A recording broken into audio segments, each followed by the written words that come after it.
I'm Mina Malik Hussain, and you're watching a very different coffee table.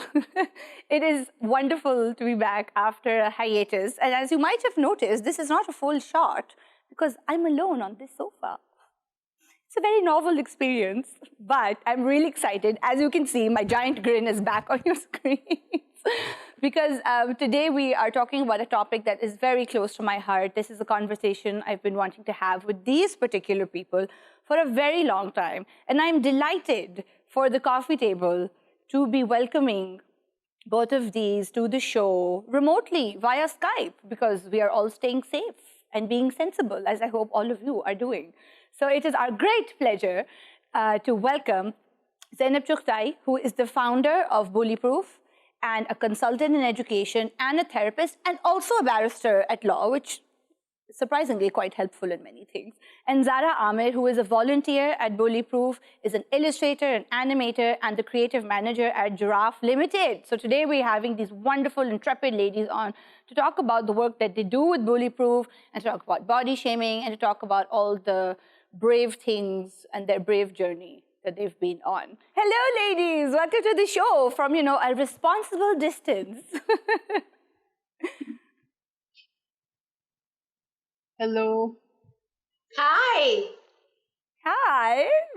We're just bear with us because technology is confounding at the best of times. So let's just sort of dive right in. Zainab, you set up Bullyproof in 2014, which that's great. It's been a while of doing excellent works. So tell me,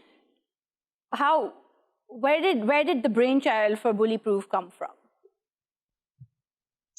Well, I'd been working as a lawyer for a couple of years back then, and I just realized that even while I was practicing law, I was always very concerned with the mental and emotional well-being of my clients. And not only that, I think I was also kind of going on this journey of self-reflection and introspection, and realizing that so much of who I am came from my childhood and my childhood experiences, and how I conducted myself in my adult life, the insecurities and anxieties I harbored, all kind of stemmed from school. And what I went through during school, and then what happened during those very formative years. And I realized that I would love to have a dialogue or address something that was not spoken to us about in school with the kids that are currently going through it, and helping them navigate those murky waters. And as a result of that, I sat with a dear friend of mine, Sonia Rahman, who just told me, make a Facebook page. And I'd reached out to a school as just a pilot program. And after the first meeting, bless her, the principal gave us 900 students to work with. 900, and wow. So that was the first workshop that Bullyproof had, like a series of kids. And so the first sessions were 900 children in a school, and it kicked off beautifully. And we were like, oh my goodness, this is something that could really work. And this was November 2014. And it changed my life. I'm so happy that we started this. Yeah. And wow, you didn't go in sort of weak 900 students as a first-time workshop, and you at that point you didn't have any sort of background in talking to students or in therapy or counseling or education, and all of that came later. Yeah, that's so all exciting. of it literally came later. Yeah. So how did it go? So you had like that's a lot of kids, 900 students. So we actually had three. So we had 3 sessions during that day. So it's 300 kids, 300 kids, 300 kids. So in the first day alone, we had 900 kids. Wow. And it was just incredible. It was just the responses I got, and there were different age groups. There was junior school and middle school. And I realized that these children were so starved for just a platform and a safe space. Yeah. And that's all we were doing. It was coming, like I said, I had no formal training at the time. I was literally just going in to provide a safe space for children. And after that, it really sort of catalyzed my wanting to be formally trained as well. And that's when I started my therapeutic journey, both on a personal level and also as a therapist in training in 2015, February. And it's just been amazing from then on. So, yeah. That's really wonderful. And I love how the process is an internal one and an external one, and the journey going on to it. So, who else is on the team, on the Bullyproof team? Like, I know that Sonia is, who is also such a good friend, and she's been on the show because we like our cool girls. And who else is on the Bullyproof team? We've had people who are consultants. So, I mean, Aisha Iftikhar, wonderful human being and one of the most phenomenal therapists. Jasmine Rana, she was also, Zahra is such a pivotal part of my team. So, it's just a bunch of us who are doing the work that we can. And because, sometimes the sessions get scheduled on different days, there's no fixed time when a session gets scheduled. So whoever can make it, makes it. It's just a really nice, non-hierarchical, open sort of platform. And it's been working. It's been carrying itself on. So that's really great. Yeah. And but Zahra is a very pivotal. Yeah. Yeah. So Zahra, tell us about your involvement with Bullyproof. Now, I know that you've worked with Cherry, you're working with Giraffe, you have an arts background.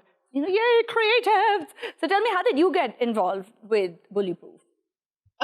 So actually, I do not have an arts background. I studied electrical engineering. Wow, what a surprise. That's even better. I love people sort of going cross-genre, as it were. But what happened You started out every South Asian parent's dream, electrical engineering. Yeah, every South Asian parent's dream. And actually, that was a big part of the problem. So I've had a really difficult experience, like in school and even afterwards in university. And in Bullyproof, we really, Zainab really talks about how the experiences in your youth, they kind of shape you and they kind of slowly chip away your own voice. After my entire education, I had this break where I didn't know where to go from there. And that's when I actually started to rediscover my voice. So after university, I kind of got into political activism. I started reading up a lot. And during that period of time, I actually reconnected with my brothers. They were going through during that time, they were going through a really tough time at school. And I saw how they were trying to reach out and they didn't know whom to go to. And during that time, I kind of remembered a lot of the stuff that I had been through in school. And so during that time, I kind of wanted to be that adult for them that I didn't have growing up. Yes. In that process, I kind of reached out to Zainab, and she was so gracious and so generous. And we shared our stories with each other. And I decided to actually, one of the great things about Bullyproof was that it helped heal me as well. And it also it helped me become a better adult for my younger brothers. And I even went back to my old school and we participated in a session. It was such a healing moment for me. I could be that adult for these kids. So that's my involvement with. Yeah. That's really beautiful. And I think that's really important to acknowledge that and to highlight actually is that these are cyclical things, that certain things happen to us and then those things keep happening to other people. And if they go unaddressed and they go unchecked, and if nobody ever sort of stops and says, wait a minute, that didn't feel right, and I don't think that was okay, and I want to be able to understand how to process that experience, then it can turn into something like Bullyproof, which becomes a space where other kids can understand that what they're feeling, it's not that, it happens in all the schools and everybody goes through it. It's some sort of weird rite of passage, but it really shouldn't be. Why should bullying have to be some kind of...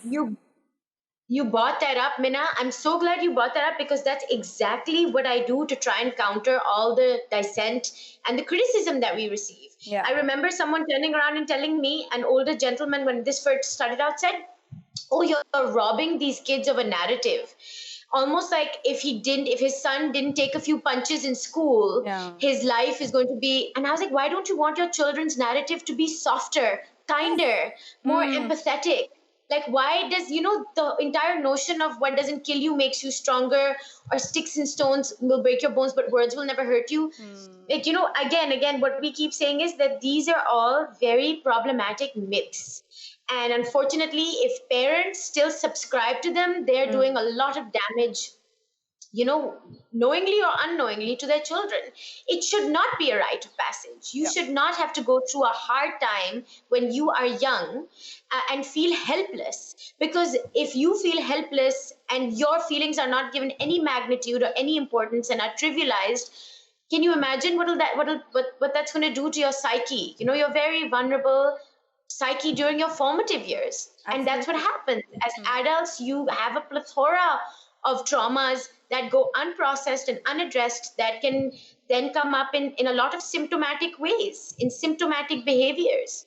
And do you feel like this is something like, I feel like this is a personal observation, and sort of tell me what you guys think, because you're on the ground and dealing with these things, is that I feel that culturally we are also people who tend to be, how should I put it in a kinder way, fairly obtuse to other people's feelings, in the sense that we can say a lot of mean things and then disguise it as being concerned, or it's just a joke. And I think that for children, a lot of the times you can say mean things, like, call somebody, fat, for example, in mean ways and in the vernacular, and say, well, it was just a joke, and you're just being sensitive, and it was just a joke, and you're just taking it too seriously.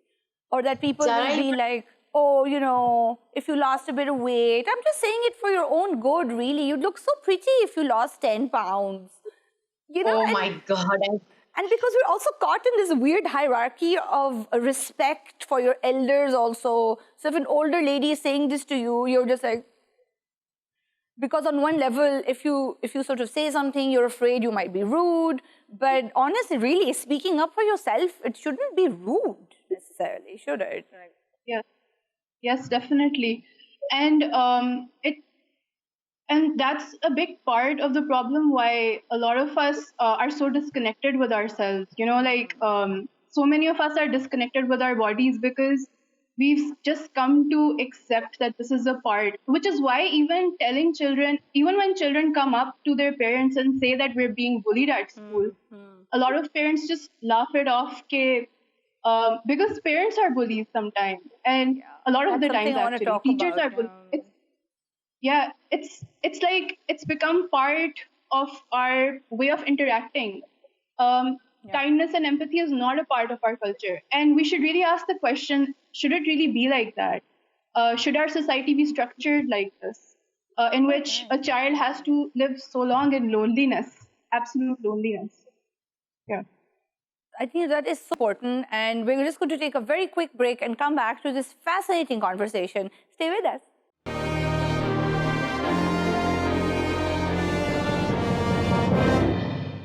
Hi, welcome back. We're talking to Zainab Chughtai, who is the founder of Bullyproof, and Zahra Aamer, who is a member of Bullyproof and helps Zainab do all her wonderful works. And we've been talking about our culture of respect and how the culture of respect often turns into a space where, well, quite frankly, nobody is really safe, because culture somehow then implies that you can't talk back, you can't stand up for yourself, you can't speak up for yourself, because it can so easily be, you can so easily be sort of put into the dustbin of rude, And I've been wondering, Zahra, you have a science background, and did you feel that as a woman in a STEM environment, because engineering is still a very sort of male space, did you feel that as a woman it was doubly hard for you to be in that space? As a woman, and also as somebody who is a very sensitive and creative person, it was really hard because in science backgrounds, discipline is really important, and you have to do a lot of work in a short amount of time. And while that has become a part of my personality now, but while I was going through it, I had to really numb myself to my feelings. There were very few things I could hold on to. And also because there were very few women in engineering, there are very few people you can actually reach out to even. And even the women who are in engineering, they're also, you have to be, because you have to compete with men, you have to kind of deaden your sensitivity, because that's the culture. You have to be insensitive to your feelings. And even professors, No, sorry, I was just like, oh, I have an idea. No, but even with professors, there are very few women who are your professors. Usually, it's easier for men to talk to their professors because if you're a student in engineering and you're a guy, it's very easy to go to your professor. Okay, sir, I'm not feeling so good. It's easy to connect with your problems, but because there's so few women, it's very hard to actually. You don't know whom to connect with, and very few people who can relate to your problem. That sense of connection is basically what I'm driving at, because for example, like Zainab, do you find that it's during your work, do you feel like when you interact with boys and you interact with girls, and I assume that you go to schools, you go to single gender schools also, do you feel like there's a difference in the way girls are bullied and boys are bullied? Yes, there is, but I'll also tell you that there is, unfortunately, even though I feel that when you allow those boys to open up, like I always say, my superpower is the ability to allow a room of 14-year-old boys to cry in front of their peers. And it's because they've just been holding it back. You see, even with girls like Zahra is talking about, there's still that connectivity. They're still taught to emote. They're still told that once you manifest how you're feeling, you're not going to be brutalized for it or judged for it or punished for it, But once you allow that space for a group of young boys. I mean, some of my most heartbreaking moments during the workshops has been with younger boys. And the same thing exists, name calling. Yes, more physical bullying exists with, pushing, shoving, kicking. Like, unfortunately, that's normalized. Or if he takes a few punches, it'll just mud, take it like a man, that toxic masculinity. But the thing is, I will never forget this one session in which a boy spoke about how he was called a certain nickname. And when he said that nickname out loud, the boy started laughing. And I saw him kind of smile in a jittery way. But I said, why did you laugh? And he said, I'll have no friends if I don't. And then but I said, how do you really feel? And that's when he started tearing up and he started bawling. And I'm going to cry right now. I know, I'm also like... every kid, every one of those boys started crying with him. Wow. And it was just, I think, oh my gosh. I know, I'm getting goosebumps. I'm just like, I can't believe that actually happened. And that must have been so cathartic for them. Exactly. Yeah, and absolutely. What breaks my heart is that doesn't happen on a consistent basis. What breaks my heart is that I only go in once or twice. And why are these boys not allowed? Because you see, once the session used to end, Zahra knows, like, there used to be a flock around you being like, can we talk to you? Can we talk to you? Can we write to you? And it just breaks my heart because I'm just like, why do you not have a space that you can emote in? And that's where I feel we failed our children. We failed our young boys especially. And I think it's so important that schools need to address, there needs to be someone in school at all times. You need to have a counselor, a therapist with an open door policy in schools. There needs to be that safe space. You cannot, the systems in place, like I said, are not working. Your kids are speaking up. This is our time to listen. And if that means a total rehaul of how things have been working, because they've not been working before, it needs to happen. And that means giving your child emotional and mental well-being the importance that it deserves. Sorry, Zahra, you were going to say something. And also this also manifests in our environment as well. So because all of these boys at a young age, they're not allowed to express those tears. Yes. They're only allowed to express aggression. This it finds its ways in families. Like, there's so many accounts of men just killing themselves, or like there's so many violent acts that men do, and we really need to connect how this starts from school, where they're not allowed to cry and express their emotions in healthy ways, and they end up expressing them in very hard. And even at home, when boys cry, I have a 5-year-old and he cries, and sometimes somebody will inadvertently say, well, boys don't cry, you should stop crying. And then I'm, of course, like, no, he is allowed to cry.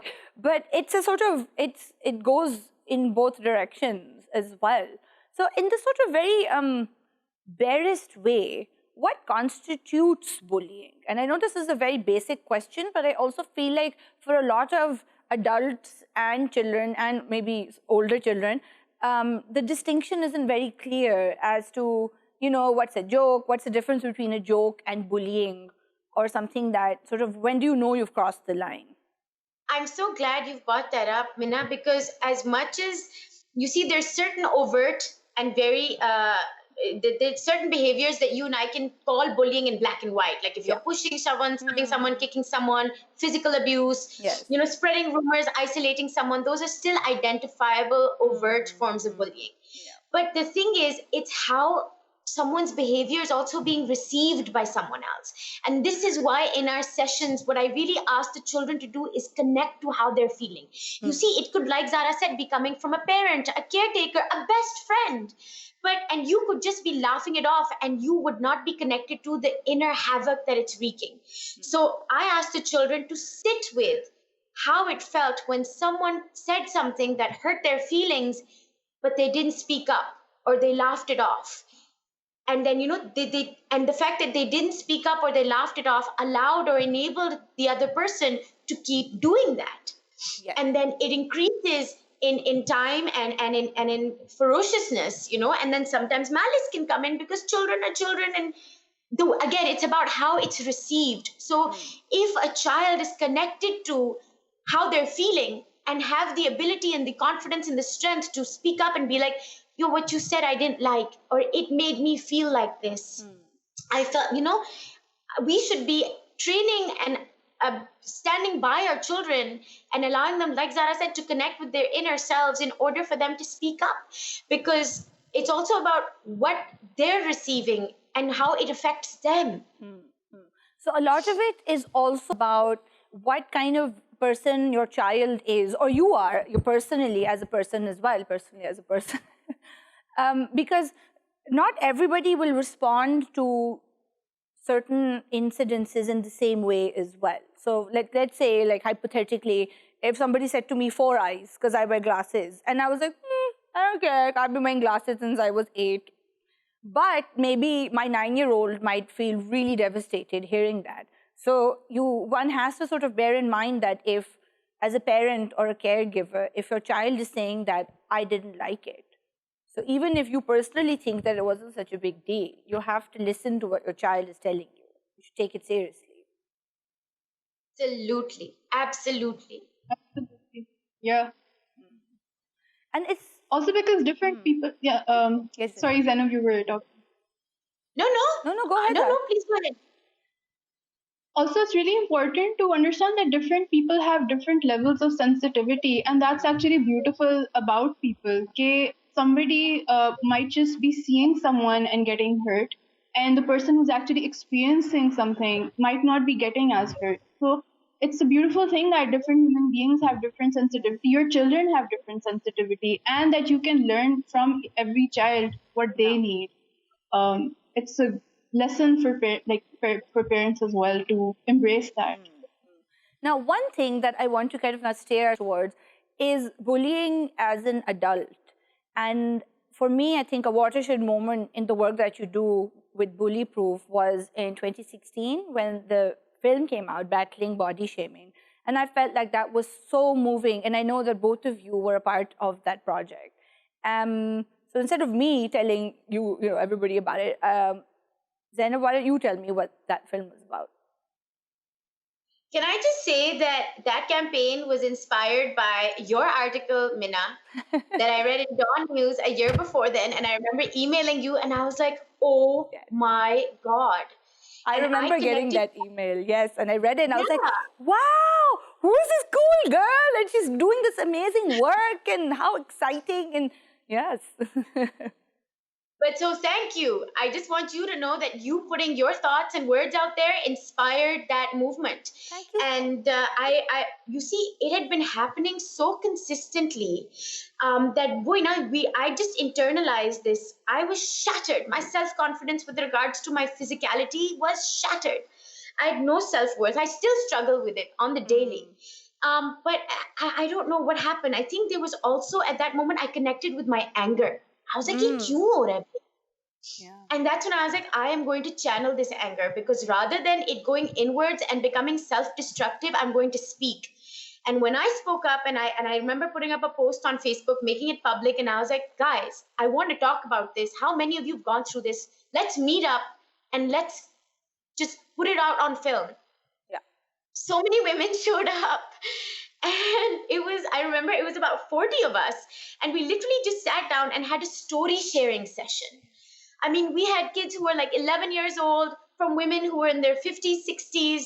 Everybody was sitting on the floor at this wonderful cafe, and we talked for about, I think, 3 hours, these strangers sharing. It was complete strangers, and everybody was sharing personal stories as well. And, it was confidential, whatever state, it was a safe space. And that's what I want to also put it out there. It's very easy to create one if you try. And at the end of that session, I had these 4 beautiful, brave women, and also one of my best friends, Tabish Habib, bless him. I just want to put it out there. He showed up and he filmed this for us. And Zahra was one of the most amazing women who spoke, and she was so brave, and her story is so beautiful. And so I'd love for her to also share her experience of that moment. Yes, and we will do that in just 1 second. We have to take a very quick break and come back. So exciting. Stay with us.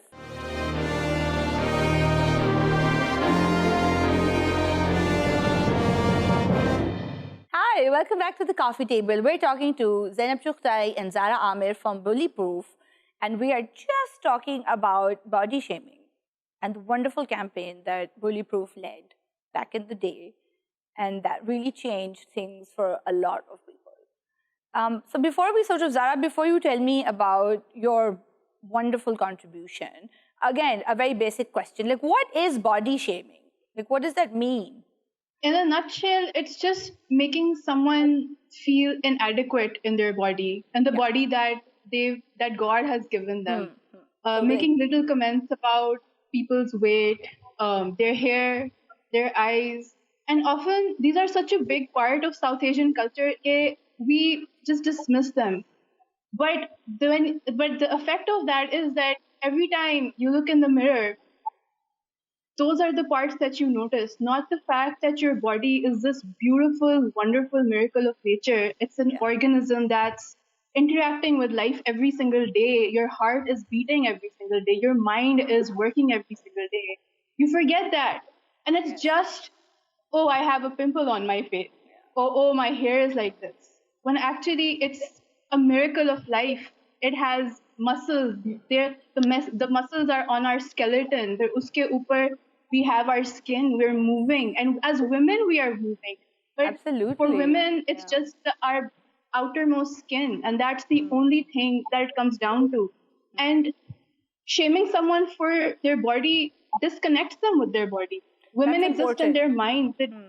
Yeah. When you body shame anyone, men or women, you are forcing them, or you're causing a disconnect between essentially your spirit and your sense of self and your actual body. And this is something that and I keep repeating this, it doesn't just happen to children, it happens to us as adults also. And we're still kind of unable to deal with it. And I think that, for me at least, that was one of the reasons why I think battling body shaming was so powerful, because this was not kids being mean to other kids. This was, these were real life adult women, you guys, who are so wonderful and competent and intelligent and capable and going around changing the world.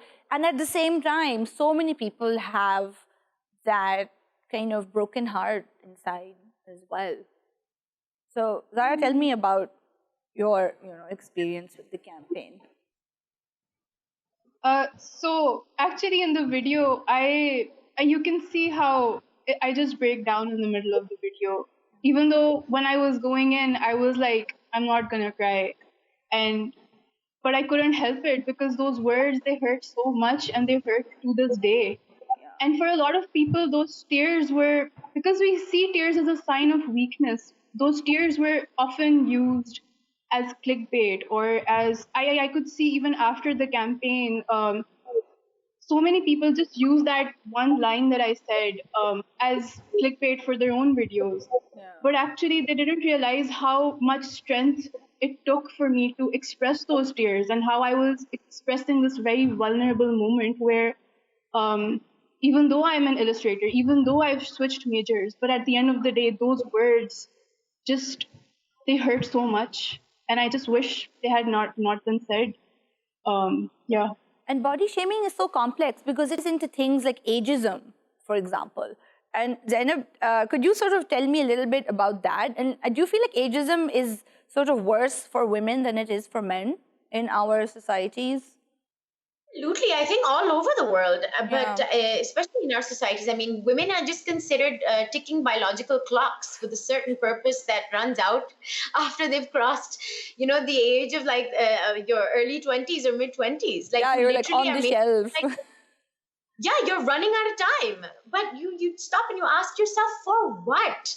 Like, to make babies, to settle down and make round rotis for someone, for what? Like, why am I told that I will be an expired product after a certain age? And women, there's this constant need to try and look younger. Everybody's trying to push, collagen products on you, and the whole notion is, you don't look your age. Like, why is that a compliment? Like, I want to look my age gracefully and own it. And so it breaks my heart that everything is, again, is there to try and make you defy or deny your actual beautiful evolution as a woman in physicality and in spirit. Yeah. And it's like, all of these this toxic beauty standard, for me, it feels like it's another form of bullying, because essentially isn't bullying sort of a constant pressure to push you to do something you are not comfortable with, or feeling a way you aren't comfortable with? And, I was reading up about how a certain fairness cream is rebranding itself. But you're still selling a fairness cream. It doesn't matter what you call it. You're still preying on women's insecurities and saying, you need to fix that. And then, you'll be successful, you get a job, you'll get the boy or the woman. And, aces for you if you're pretty. It's so much pressure. There's so much pressure. And unfortunately, it's so deep-rooted. That's the problem, you see. And it's pitting women against women. I mean, the very fact that they're just seeding insecurities in you. And I just really, it's horrible when you look at another woman and you automatically consider her a threat to your own self. Why is that happening? Why am I being sold that? Yeah. And your work with girls, with Bullyproof, feel like, are those narratives that come up where girls don't feel like they're pretty, even if they're like 9 or 10, even younger girls are sort of worrying that they might put on weight, or that, other girls are teasing them because, you've got a mustache. Well, like at 10, everybody has one, like, for heaven's sake. Zahra, you want to say something about that? Yeah. Oh my, I think this is like the most common thing that I've heard girls as young as 8 say, I'm not pretty. Yeah. And they just cry about it, that I'm not pretty. And I'm like, this is so, like, for a child to know at such a young age that they're not beautiful. Or to feel like they're not, even if they are. Yeah, to feel like they're not even when they are. It's just heartbreaking to see, because so many of the girls, when they come up with their stories, they're like, my parents said this to me, or I feel like, and they actually use this word for themselves. They call themselves ugly. And I am just, my heart breaks, and at that same time, I do not know, I feel helpless. I don't know how to help. I don't know how to help them at that moment. And sometimes even when you hear that you are beautiful, that child does not believe it. Yeah. No. That's even more heartbreaking. Yes. Yeah. And this, I think, especially happens with, depending on what color you are as well. Like, fairer girls are told that they're pretty, and less fair girls are like, it's okay, it's okay, put some yogurt on your face, kind of thing. And I think that as parents and caregivers, and we are a culture where a lot of us live in joint families, and there are so many more adults around your child who can tell them things. So sort of what are ways that we can help our kids, and even as adults, kind of make ourselves stronger against this? Because, you know, it's not going to stop. But then how are ways that we can cope when we hear these kind of things? I think I'm very happy that there are young people right now who are on social media forums where there's a lot of conversation and a lot of activism that wasn't taking place before. So what I really encourage is that if you are watching a show like this where we're having this conversation, there are other resources, whether it's Instagram pages, YouTube videos, I mean, that kind of exposure where you know that there is a community out there that is telling you what you're receiving on the home front is wrong. It's a result of your parents' conditioning and the conditioning of their generation before them. We need, and also I think there needs to be more dialogues like this, Mina, where we can actually provide, you know, these sort of a thought process and a sort of way of thinking to these children, where even if they're receiving this on the home front or in a school environment, they know that they're a lot more than their body, and their body is their home. You are your intellect, you are your merit, you are your skills, you are your kindness, your empathy. You are so much more than what you just look like. Absolutely.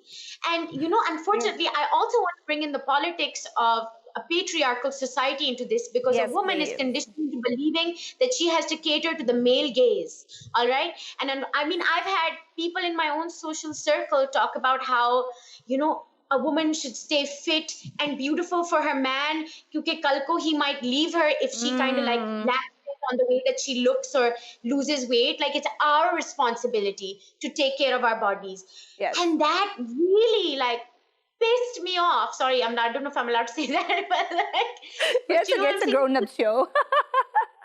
Because at the end of the day, it really calls back to what Zahra was talking about how if you disconnected from your body, you're viewing your own body as an object and not as your home and something that you should be proud of and look after and, you know, nurture and be like, you know, you're a good body and I respect you, like you respect your own self. Absolutely. Thank you. On this note, you know, Zahra, sorry, I cut you off.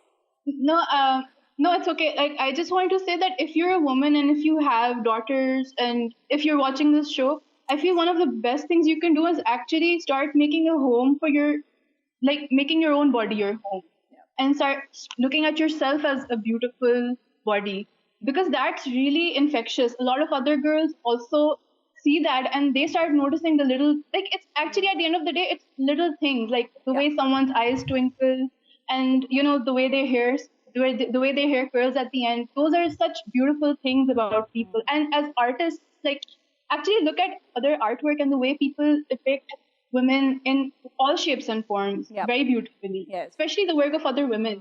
So that's really helpful. As parents or people who interact with kids, so then it's important to reinforce to girls and boys that, you know, their worth is not just in what they look like Zainab said, like, you know, your intellect, your kindness, your, you know, the way that you know, are kind to animals or whatever it is, because, you know, each kiddo is different. So these are things that we need to keep reinforcing in younger kids that we interact with. Okay, so it's also like a constant reinforcement. Is there anything else that we can sort of, you know, anything else we can do, especially with boys, for example? What's a good way to support boys? I think with boys, I really encourage, like I said, more safe spaces where they're allowed to talk. And I think maybe encourage discourse where it's normalized. And you're told that on the spectrum of human emotion, it is very, very human for you to emote or manifest what you're feeling. Which means talk about how you're feeling. So if you say that, well, how did that make you feel? Or what are you feeling right now? Those are sort of phrases one can use. Yes, absolutely. Absolutely. Great. All right. Thank you so much, both of you, for on the show. It's such an important conversation. And it's one that I feel like we can have like 10 shows on this and still not run out of things to say, fortunately or unfortunately. Thank you guys for watching. Bullyproof is out there on social media. They have a Facebook page. Do you guys have an Instagram? Bullyproof PK on Instagram. Okay. So they're there. You know, if you just Google them, you will find them. They're an amazing resource if you are a teacher, if you, you know, you work with children in any capacity, if you're a parent. These are conversations that we have to have for our children's well-being so that we can break the cycles of whatever toxic stuff that we experienced growing up. Our kids don't have to have that same experience. They can do better, and they should do better. You know, that we owe it to them to at least try. And so thank you so much for watching the new and improved coffee table, and we will see you next time. Bye now. Stay safe and wash your hands.